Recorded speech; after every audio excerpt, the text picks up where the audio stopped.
iemand het nou die dag vir my 'n baie interessante vraag gevra en dis nie iets wat 'n mens sommer aan dink nie.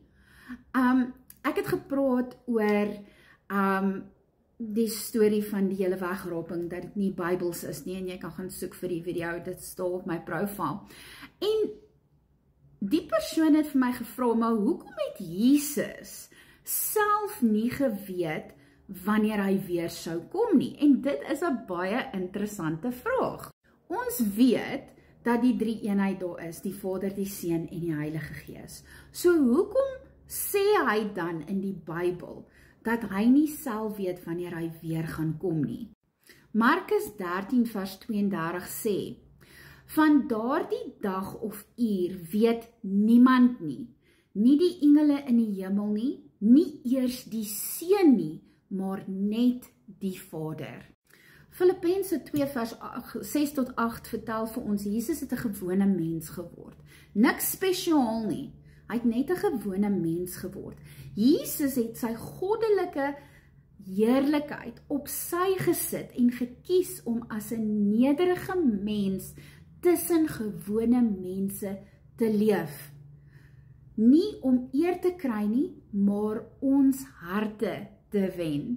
Jesus het doelbewus gekies om onder leiding van die Heilige Gees en om in volkome afhanklikheid van die Vader te leef.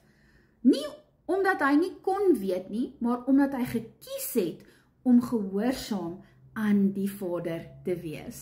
So, hierdie is vir my net so beautiful. Jesus het vir ons 'n voorbeeld gestel om te wys dat jy nie alles hoef te weet om God te vertrou nie. Hy het sy eie wil op sy gesit en die Vader se wil bo alles gestel. En dit is wat ware nederigheid is. En nadat hy uit die doodheid opgestaan het en teruggegaan het hemel toe, het hy weer sy volle heerlikheid en kennis ontvang. En hy sit nou aan die regterhand van die Vader, vol mag en majesteit.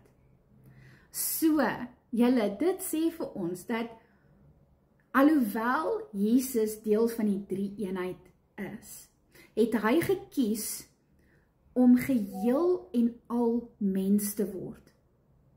En dis wat baie mense nie besef nie. Ons is gou om te dink, Jesus weet nie waardeur ons gaan nie.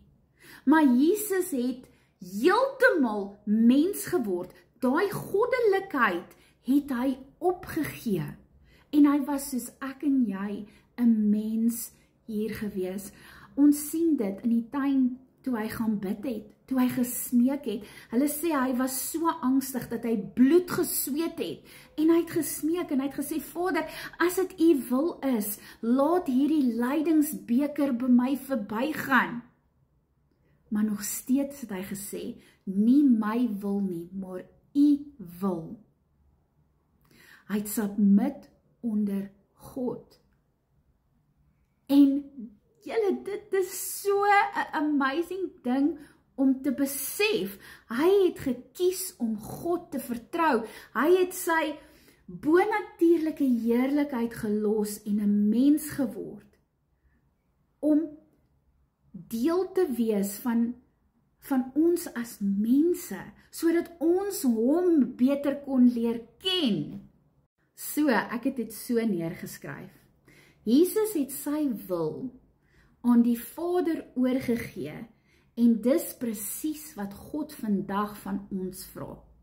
Om in gehoorsaamheid en afhanklikheid te leef, selfs wanneer ons nie alles verstaan nie.